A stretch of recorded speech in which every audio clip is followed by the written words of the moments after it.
Like I always say, I hate to break up the conversations that are occurring right now for the simple reason that I think much more gets done before I start talking than when I start talking.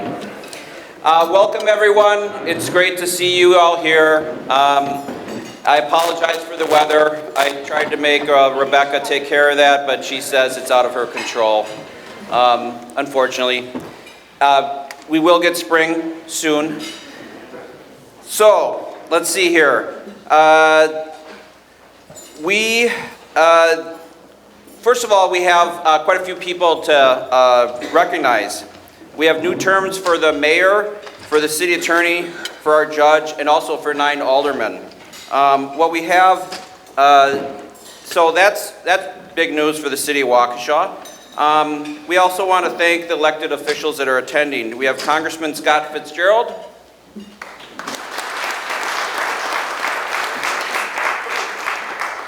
We have Waukesha County Supervisors Paul Decker, Dwayne Paulson, Mike Crowley, Larry Nelson, also a former mayor. I know they're all here.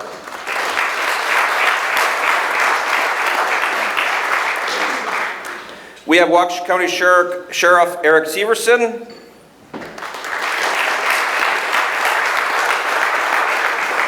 And then I hope I get all our alders.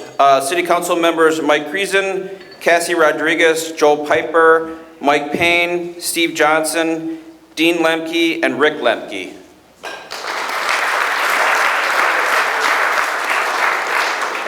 I hope I didn't miss anyone. I also want to thank Tuscan Hall. They always do such a great job for us. Let's give them a round of applause.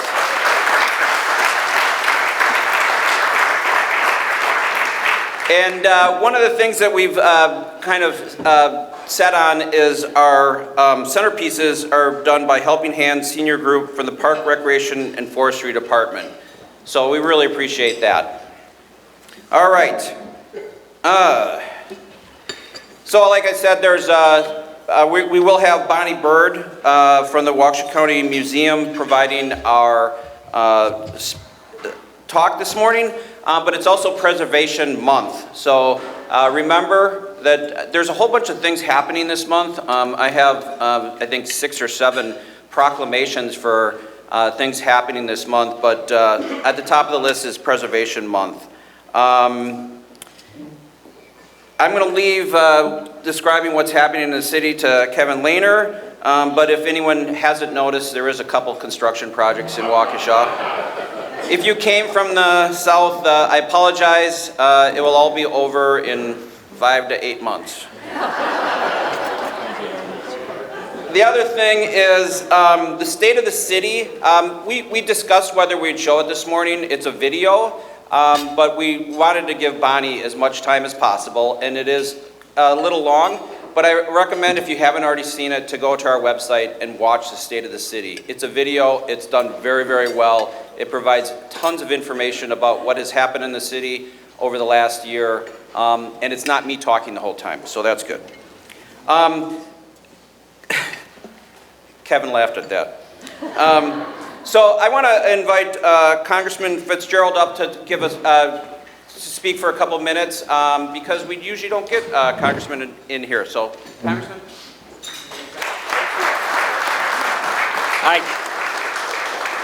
I get it, it's a breakfast meeting and everybody has a lot of work ahead. I just wanted to stop in after being in Congress for a little over a year now. Had relationships with the city, but the mayor and I have been communicating more on a regular basis and trying to get some stuff done for the city that I think otherwise may not have happened. So thank you very much for the invite to be here this morning, and go Waukesha. Thank you.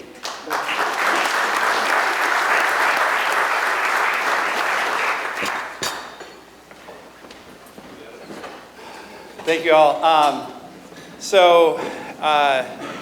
Yesterday I was at my Irish grandmother's funeral, and she planned the whole thing. And I'm pretty sure that she planned the timing and knew that I was going to be here this morning, because at the funeral she requested an Irish joke.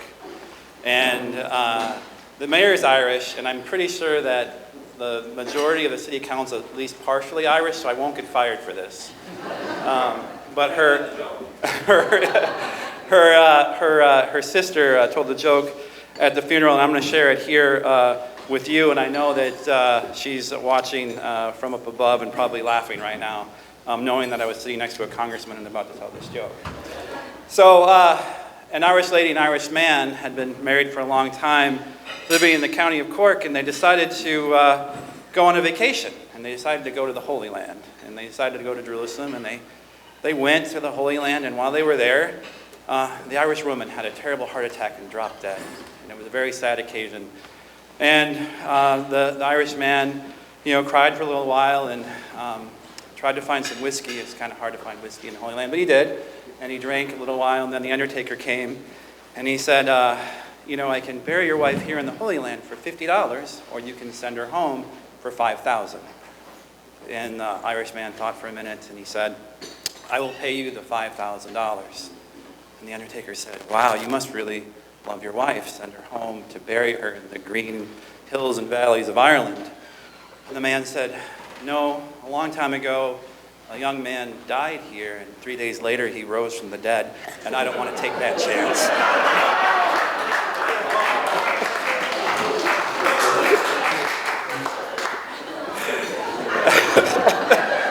That's for you, Grandma. So, real briefly, we did a community survey recently, and we wanted just to take a few minutes and share those results with you, partly because we're very proud of the results, and we just wanted to just share a little bit about what folks thought of the survey, of the city as reflected in the survey. And so I'm just going to take a couple of minutes and kind of walk through the survey. We did the National Community Survey. It's a verified survey. It's done across hundreds of cities across the nation. And it's statistically valid. We collected over 400 responses, and we compare ourselves against other communities throughout the United States with similar demographics, similar populations, and things like that. And really what we're trying to do is kind of benchmark, where we sit with our residents, with our businesses, and those sorts of things.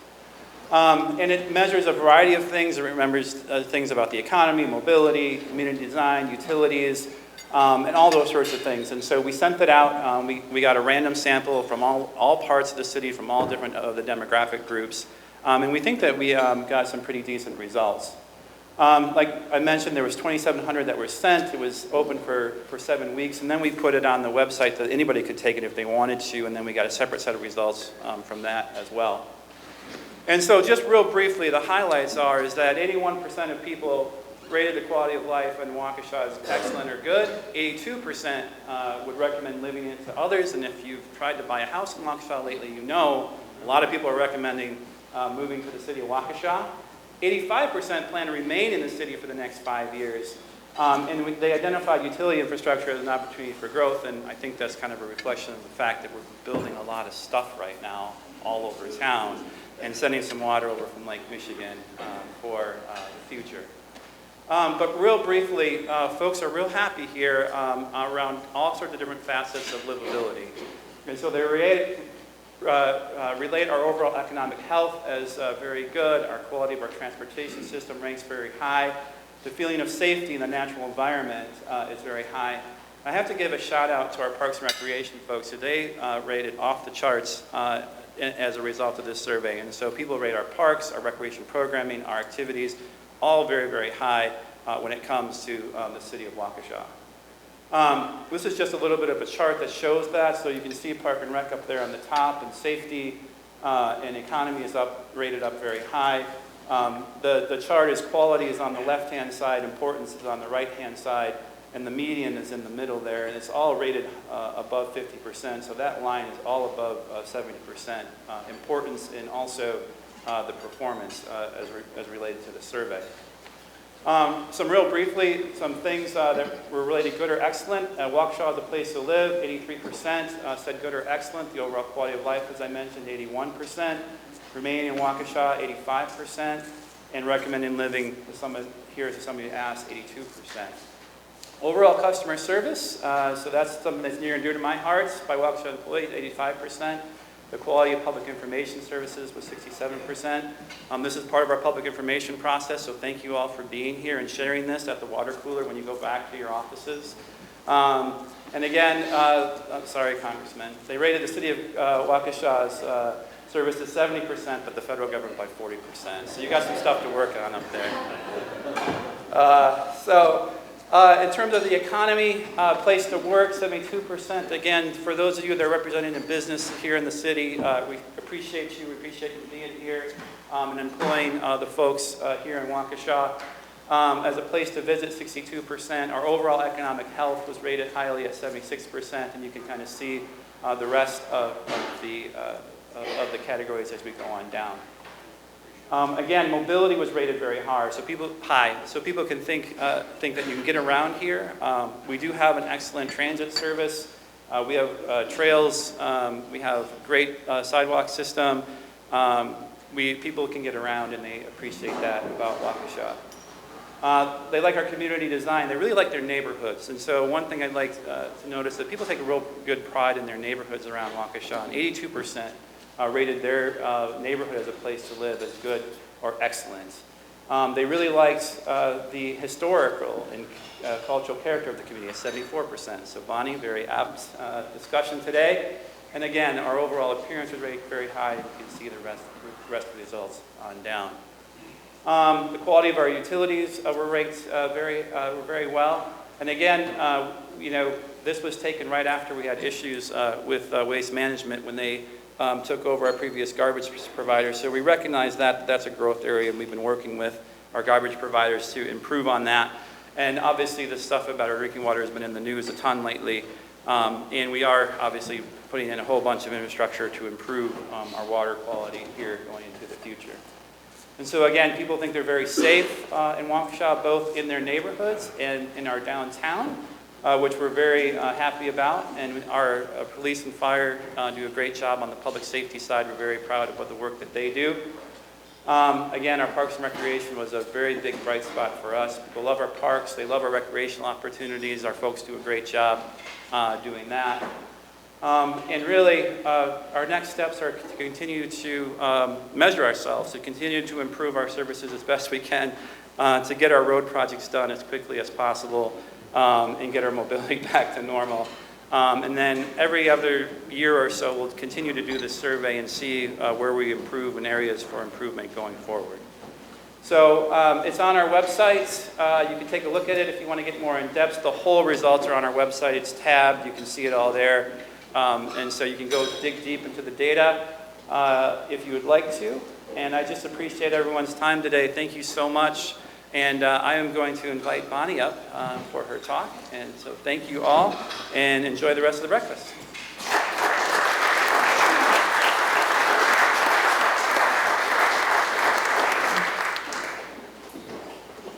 We have a technical interlude here. Good morning, everyone. While Andy gets me queued up, I am Bonnie Bird, the Executive Director at our Waukesha County Historical Society and Museum. Thank you, Andy. Seamless as ever. And this morning, first of all, I want to thank the mayor and Kevin and all of the city staff that I've had the pleasure of working with more and more, especially over the last year. As many of you know, we celebrated the city's anniversary, 125 years last year, and smartly, a little over, 15 months ago now, I kind of got the first calls and emails to say, we have this relevant historic event happening in the city. Hey, Historic Society, how can we get you involved? And so this morning, glad to kind of continue the beginnings of that growing relationship last year and talk about our city as it was then, that mythical past then, and our city today. as the mayor and Kevin both noted, it is Preservation Month. Preservation Month was begun in the 1970s. That 1976 bicentennial moment had a lot of good impetus for our recognizing and celebrating our shared histories and shared legacies across the country. And Preservation Month started as a week and has expanded from there, but an opportunity to really reflect on the places that we live in and how it is that we go about preserving them. And for me, preservation is not simply the preservation of place in terms of physical structure or sites, although that is certainly, I think for many people, the most obvious association, but it is place as well as material culture, the items, the artifacts, archival materials that allow us as well to tell and share stories of who we are and where we're from. And that too leads into the preservation of public memory, how we consider ourselves, how we recall events in our shared experiences. That is exactly that. It is shared. It is a less tangible form of preservation, but preservation all the same. And it is the work that we do across all of those areas as a local history organization. Historic societies and museums like ours exist in communities across the country. There are more than 7,500 local historic organizations preserving history at a local level, in addition then to the larger organizations that tell those bigger and larger narratives that we all ultimately are part of. This morning, though, I wanted to take the opportunity, as I said, the title for my program this morning is Then and Now. We're going to focus a bit more on the then. I know, a shocking revelation from a historian. But one of the real resources that we hold in our research center space is our photography collection. So I have pulled for you quite a few of the historic images of our city. But I wanted to acknowledge the fact that our built environments are still present, the built environments that we have inherited through time.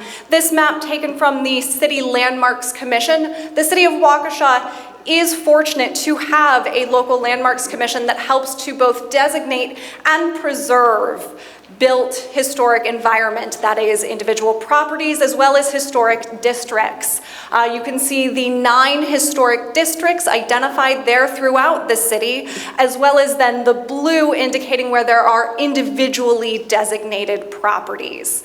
More than 45 listed now individual properties in addition to those 9 historic districts. Kevin mentioned in his remarks the sense of character within neighborhoods, within the city, and that in part is born from the preservation of place of these neighborhoods that have their distinct character. We are not going to go on a comprehensive tour of those neighborhoods this morning. Again, rather with that idea in mind, that it is the preservation of place and understanding what has been through time in order to better give us a sense of who we are today. So I'm going to take us all the way back as early as I possibly can. This is, as best as we can determine, the earliest known image, photography image of the city of Waukesha, though certainly not quite a city yet. This image dating to the early 1850s, possibly late 1840s. Anybody recognize that view? You're looking down Wisconsin Avenue, the Wisconsin Avenue Bridge. To the left then, you can kind of make out what is Main Street today. In the background on the left, you can kind of see the beginnings of a spire poking up, that being the first county courthouse for Waukesha County. So we know that puts us after 1846 for the creation of Waukesha County, separating from Milwaukee for us to have our own courthouse. But we were a pioneer town, an early crossroads for those making land claims in the newest territory to be opened for land sales. In these days, if you bought land directly from the government, what was sometimes called Congress land, it was $1.25 an acre. Little bit more affordable than buying land in the city today. But those were our beginnings. But even in this earliest, you have a sense of our city still. We still have those main arteries of Wisconsin and Main Street. And we were beginning to define at various points some of the structures that yet define those corridors today. This view, much different. This coming from just outside of town. And if we zoom in here, you can get a better sense of where we are. And I've laid out some landmarks there. So the Fox River there as that lovely shining feature. And then this image coming from later in the 19th century, you are beginning to see some of these spires that dot our city. St. Joseph's Church spire poking out from behind trees, the Baptist Church there in the middle, possibly either Prairieville Academy or the mill off to the right. But one of the things that defined the city's character early on, and I know some of you attended a program I gave back in March at the invitation of Catholic Communities of Waukesha, talking about the 10 spires of our city. It was for many early immigrant and migrant communities the establishment of their church communities that helped define this village, this space. And that those spires really still to this day help to define some of the character of our city, the neighborhoods within our city. The spires you see here still dotting our skyline today. One more early view, aerial view of the city, demonstrating, though, how quickly it was that we grew. This image, I've indicated there, the Fountain Spring House, that structure was a large hotel built with 500 rooms and a dining room for 800. I like Tuscan Hall, but an 800-person breakfast would certainly be something to see. But the Fountain Spring House was an anchor to the development of the southern part of the city. It really helped draw development not just for the commercial purposes related to the resort era and the Fountain Spring Hotel, but also the communities of employees, of staff, who then also developed and built some of the neighborhoods down that direction. Several of our historic districts today really saw themselves gain their character, College Avenue, McCall Street being two examples, as that Fountain Spring House anchor point helped draw that development south. Also then the early view of Carroll College, what is Old Main Hall there. But even in this view, this dating likely to the 1880s then, the edges of the city very defined and then yet surrounded by farm. In these early decades, the first generation of our city, we were driven economically really by the labor of agricultural production. And we'll see a bit more as to how that affected the shape of our city here in a moment. I can't resist a good aerial view. The other piece that drove the development of our city and still affects our daily life today were the railroads. You can see two railroad buildings identified there, what would be the north side of the Fox River in this view. That line no longer existing today, but you can see the depot building and the car shops there. Waukesha was able to secure a rail line by 1851, one of the first built from Milwaukee west to connect us to the port of Milwaukee. Milwaukee in the 1850s was actually known as a bit of a grain belt or the great flour capital of the world. Our grain production was tremendous coming out, again, of this newly opened territorial land and then out of our early statehood. A couple other landmarks there for you. Again, the Baptist church spire, along with what was the Methodist church at the site of what is today the Rotunda building. And then again, towards the left, St. Matthias there labeled, and the original county courthouse. And some of identifying these structures also helps date this image a little bit. So we know it has to be before 1893, as that's when our current courthouse building was constructed. But again, in this shot, you see the blend of the city that we still have today in terms of the character, where you have both business and industrial structures alongside residential, right? Just north of the river, all of the houses, most of them wood frame structures, though many have been replaced today, they have been replaced with housing. It is still a place where we build our community and have created a different array of living arrangement. Fewer white picket fences holding in orchards, but still very much part of that character of the north side of the city there.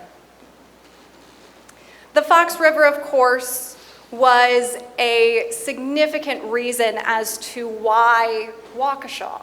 Why did folks choose to live and stay here?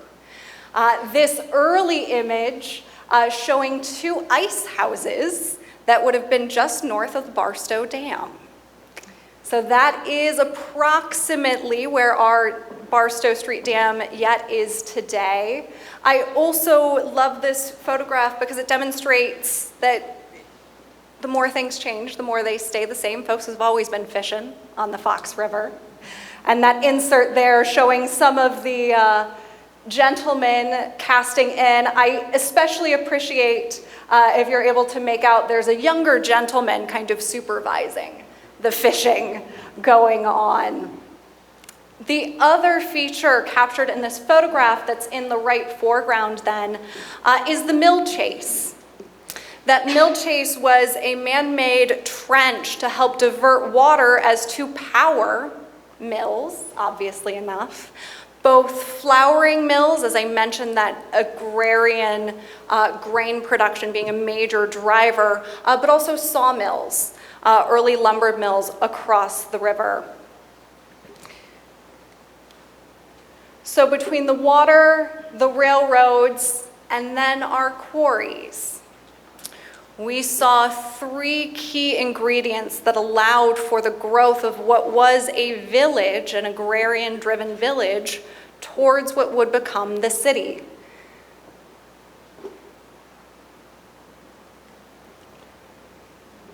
This image early of what was Kimball's mill. Russell Kimball's mill was located at Wisconsin and Clinton, kind of where there's some construction going on today, actually. This was the early version of the sawmill that was later developed into the Saratoga mills. Saratoga Mill and also William Blair, a significant leader here in the city as well as in the state. Blair also had a mill, his being a woolen mill, again helping to drive the development. But even within the first generation, again, this being approximately 1870s or so, this coming from the early 20th century, you see the necessity of investment and development of these areas.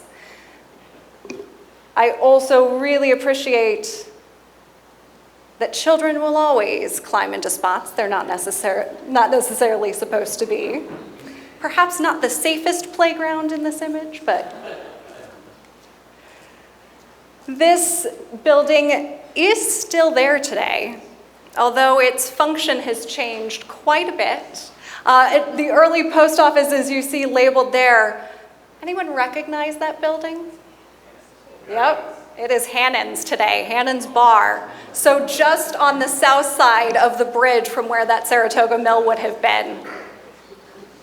And there you can still see today, although the window placement has changed significantly, you can still see the arch detail along the building, but some of the detail picks up here. Across each of the arches on that first floor, you actually had advertised hardware, tinsmithing, and so the signage along our city buildings, I know certainly still a key piece for what the city helps oversee today.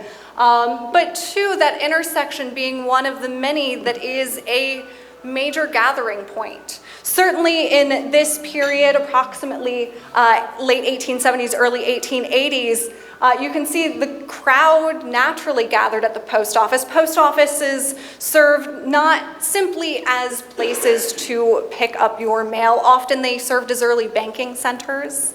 There are some, not in the city, but in some of the communities throughout the county where the post office was also in a local tavern, much to the consternation of mothers across our county.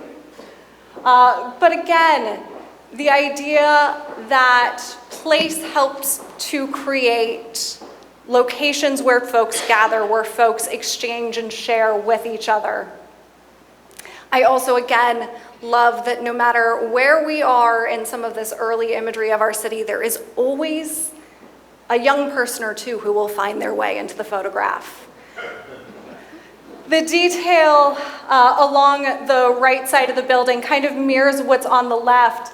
A section of the back portion, though, of this building later became the home of Tyler and Bugby Photography Studio, which, if anyone was paying close attention, Tyler and Bugby are the photographers responsible for this stereo view of Kimball's Mill.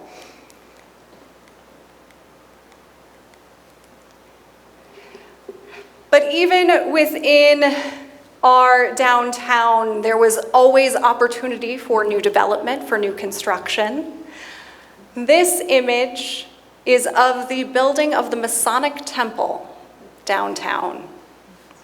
If you notice the gentleman kind of along what appears to at first be a platform, but is in fact the beginnings of the Masonic Temple, all wearing their aprons as part of their ceremonial dress.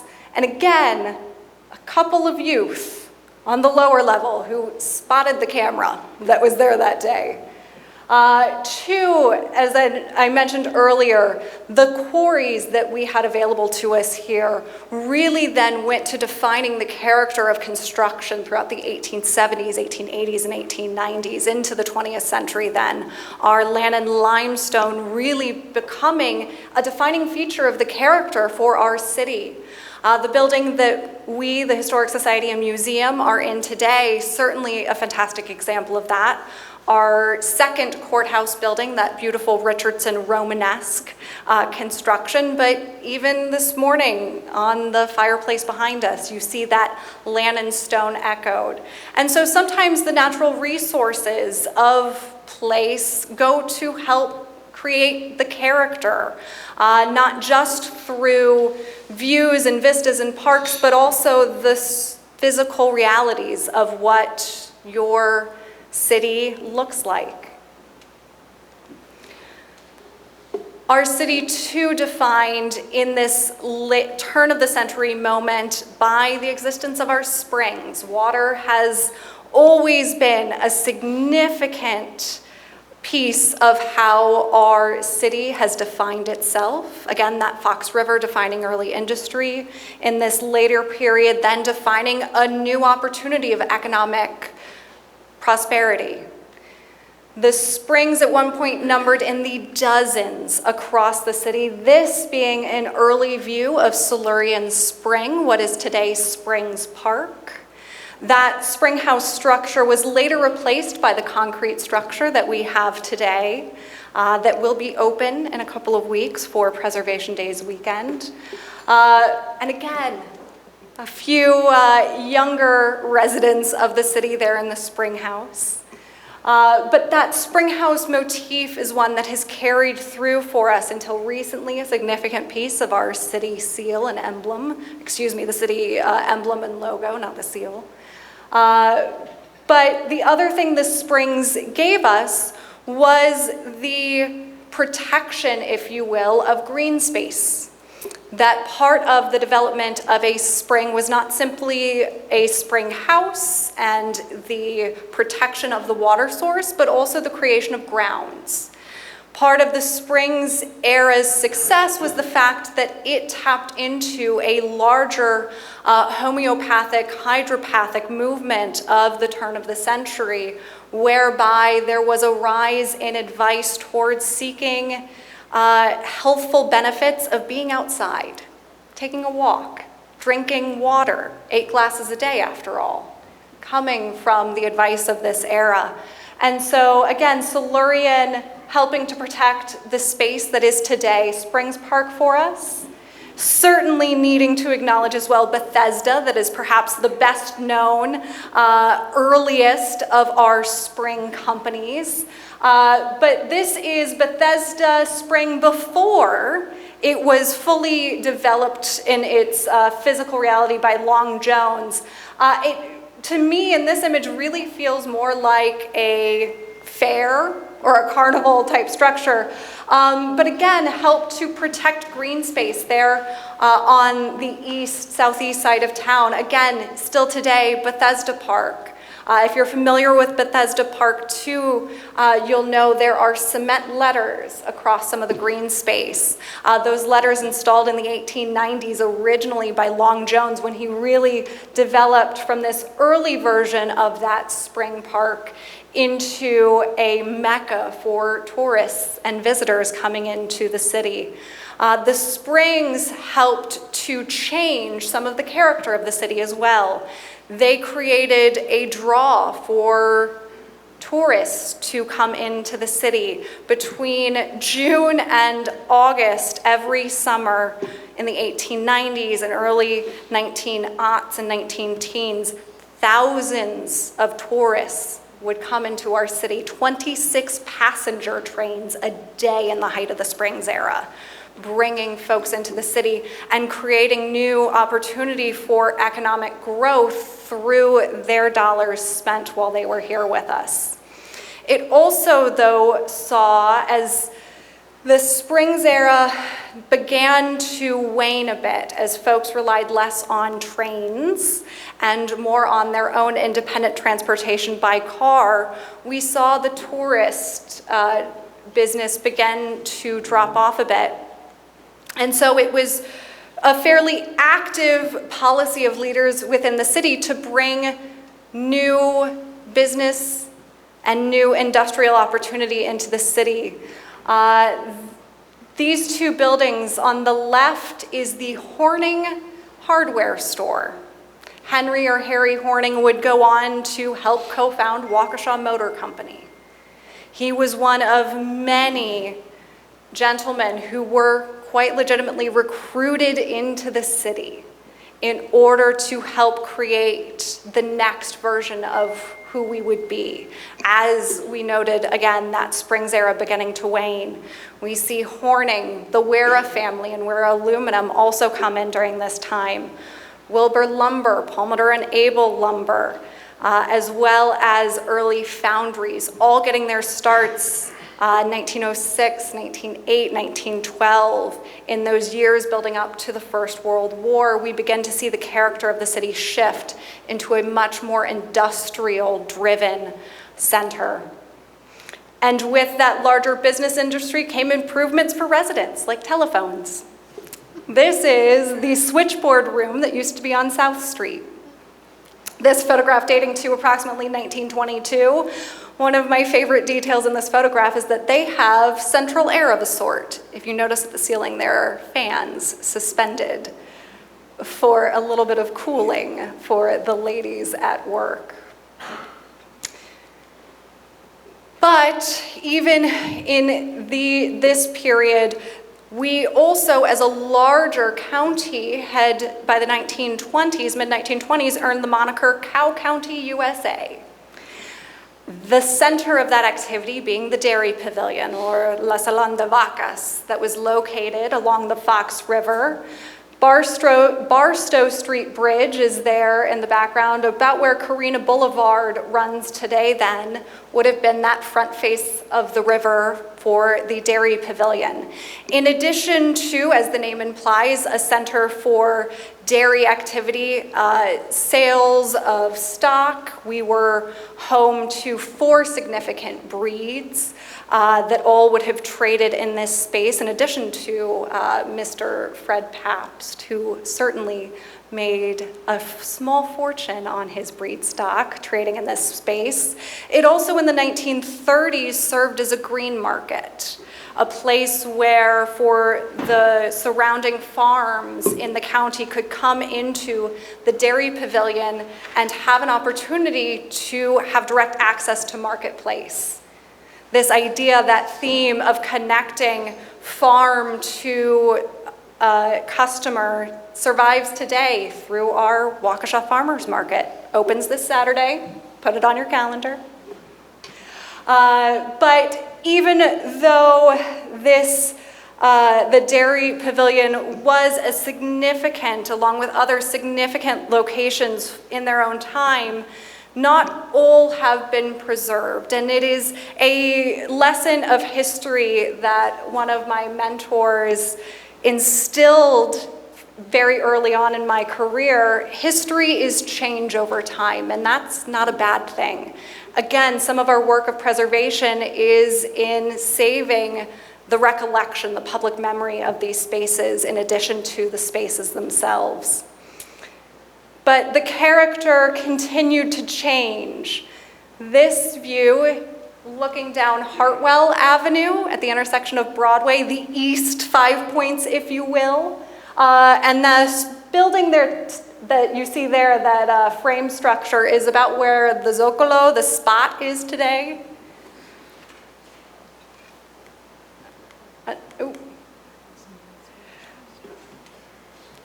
The other significant change for the downtown corridor was the development of retail. A morning not dissimilar to today, I think, in that photograph, but folks crossing up and down Main Street. You can see the Freedman sign there on the left, that alley today known as Freedman's Alley.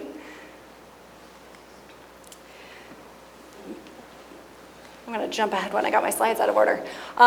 With the development, though, came the rise of heavier car traffic through the corridors.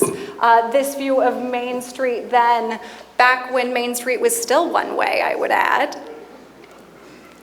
Just a little congestion, although I considered for a moment this morning just doing a presentation of all of our photographic evidence of the roadway changes over time, but I figured we'd had enough of seeing orange barrels right now. The other development we began to see throughout the city was not just focusing on the downtown corridor, but also to the south along Sunset. This view from the intersection of Grand and Sunset. I know I'm showing snow this morning. I'm so sorry. I promise we're done with it. But again, as that southern part of town had developed with the draw of Fountain Spring House, the residential development continued, and so you saw the Sunset corridor really develop almost as a secondary retail and commercial corridor, expanding the opportunities for businesses within the city. And I'm going to go back to this slide real quick. With the arrival of industry, this image of General Malleable, originally Waukesha Malleable, then General Malleable, International Harvester, Navistar site. I think I've covered all its known names. But that site was along the north on Perkins Avenue today, and just out of frame of this picture and south of here would have been the Wera aluminum foundry. Those industrial sites helped define then a neighborhood that developed within the pocket they created, what we know as the Strand Neighborhood. And it was not unique just to the Strand, but as you saw businesses center themselves across the city, they would help to create neighborhoods places where their employees could bring their families and develop new neighborhoods in the city. The Strand Neighborhood, in this photograph, a mere echo of what it would become. And you can track as this site develops, this industrial site develops, you see the house construction continue. The Strand neighborhood in the early 20th century was a significant point for new immigrant communities into the city for both Italian and Hispanic families, many of whom found their beginnings on the Strand. For that neighborhood and others, one of the key pieces of what we do at the Historic Society to continue that preservation work is the saving of material culture. As I mentioned, material culture being the artifacts, archival materials. I promise these next sections are a bit shorter, but here are 3 pieces of history that were quite literally saved by individuals not dissimilar to one of you, folks who recognized their significance and brought them to the Historic Society so that they could be donated and saved. The first, that banner, the Ayrshire Dairy Show in Boston, a winning premier breeder banner that hung at the Dairy Pavilion. That key and fob coming from the Fountain House, the donor quite literally removed it from the door as the door was heading to the dumpster when the Fountain Spring House structure came down. The last, not everything has a serious story, a official ribbon for the Horseshoers National Holiday. Back in 1901, we used to have a local Horseshoers Club. If anybody would like to revive it, I do invite you. But through each of these pieces, we get a different story, a different sense of who has been in the city, who has helped make the city what it is. And it's that principle that really was the conceit of the exhibit that we created at the museum last year in celebration of the city anniversary, our history of Waukesha in 100 objects. If anyone attended the gala in just a few months ago, although longer than I like to admit at this point, you had the opportunity to enjoy this exhibit. We are continuing this exhibit into this year. For reasons, we had low attendance last year, it turns out. So we are continuing it into this year. But in this exhibit, everything, as you see in these images, from quilts made by former residents to a panzerata box, back when Jimmy's Grotto sold panzeratas in the frozen section. The other piece of this exhibit that we are thrilled to be able to continue is an engagement with our school-age community. We are welcoming, finally, students back into the museum for their field trips. And as part of this exhibit experience, we challenge them to come up with 25 objects of their own to continue telling the history of the city. Because part of preservation is to recognize that even in our present, we are creating what will be the next generation's past. And that as we start to consider and think about what gives our experiences today their character, what makes them unique, those are the things that will help to inform where we go into the future. Those things build then our public memory, our shared sense of self, really. The work that we do at the Historic Society and Museum in part is to foster and build that. One of the programs that we have sponsored since the 1950s is an historic marker program. A picture of one of my predecessors, Libby Faulkner Nolan, along with some members of the Aitken family unveiling one of our historic markers.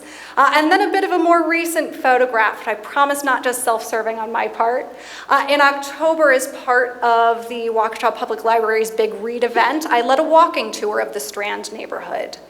And as we were walking down from Perkins at the site of Navistar, we made our way down the Strand, and one of the contractors who was working at the IH site bringing it down kind of saw there was something going on, kind of tagged along with us, and At this photograph, we were at Phoenix Heights Park, and he kind of stopped and interjected and said, I understand, kind of been listening in.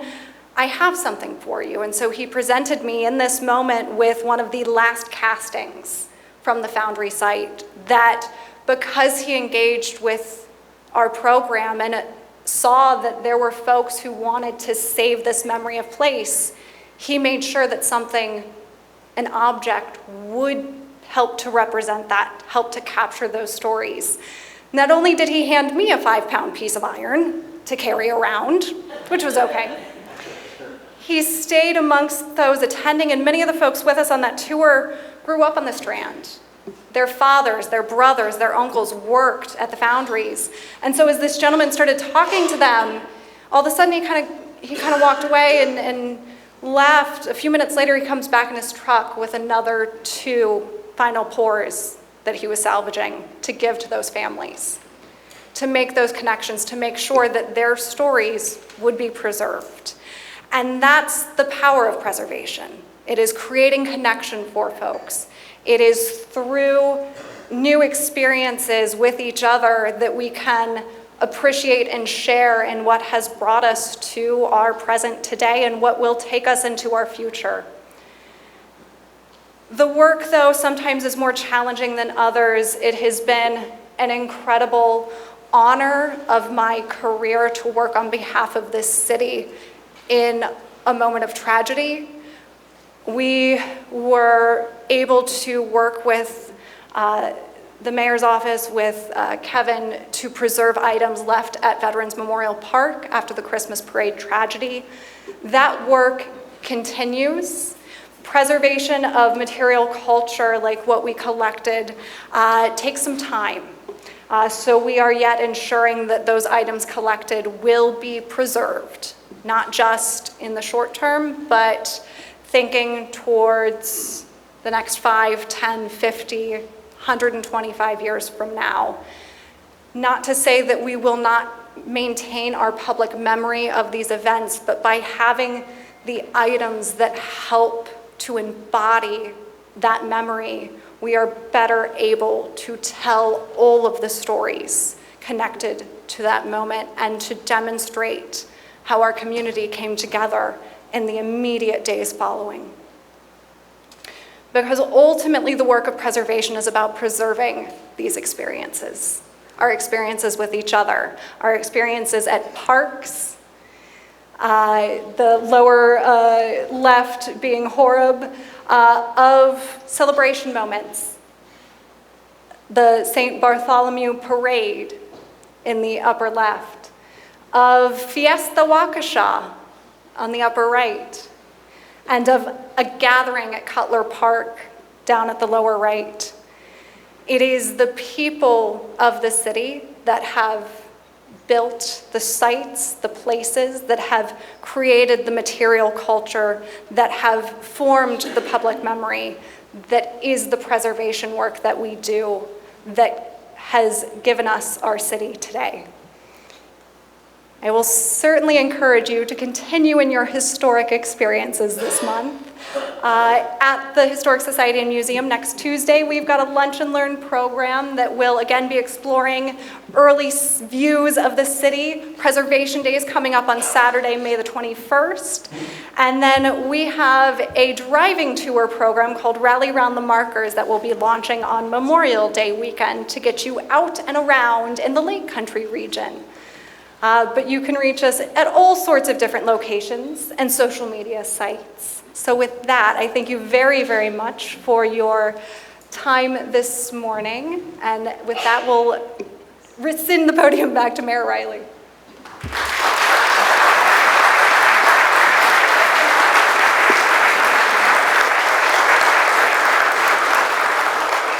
Thank you very much, Bonnie. The Waukesha County Historical Society and Museum has worked with us hand in hand for our 125th, the parade tragedy. We truly thank Bonnie as well as the entire board and everyone who's working with the Waukesha County Historical Society Museum. And I guess my takeaway trying to make it not. My takeaway is that we make history every single day. We don't really think about it, but you know, I'm now in my 6th decade, and I think I remember a lot of the things that happened in those pictures. No, Waukesha has changed, but it's also stayed the same. So I think this was very, very enlightening to me, and I learned a lot. The other thing is I just want to bring up, there we go. Can you still hear me? I think you can. The other thing I want to bring up is the Waukesha County Parade Memorial Fund is going to be taking off pretty soon. We have a group of people, citizens, that are on a commission to create a permanent memorial for the parade tragedy. And with that, we're also going to be raising funds through the Waukesha County Community Fund to make that work. So I'm just putting that out there. There'll be more that'll be coming up in the near future, but please pay attention to that, and if you're able to contribute to the fund once we get it up and running. The reason why it isn't already out there right now is because we want to have an idea of what's going to be built. I think that just works a lot better. Finally, thank you everyone for being here. I truly think that these breakfasts are great for everyone that's attending and great for the city of Waukesha. I thank you for being here. We do have, as you walk out, we do have a present for you, which is a book called Spring Cities Past, a thematic history of Waukesha. Please grab one of those books on your way out, and thank you everyone for being here. Thanks.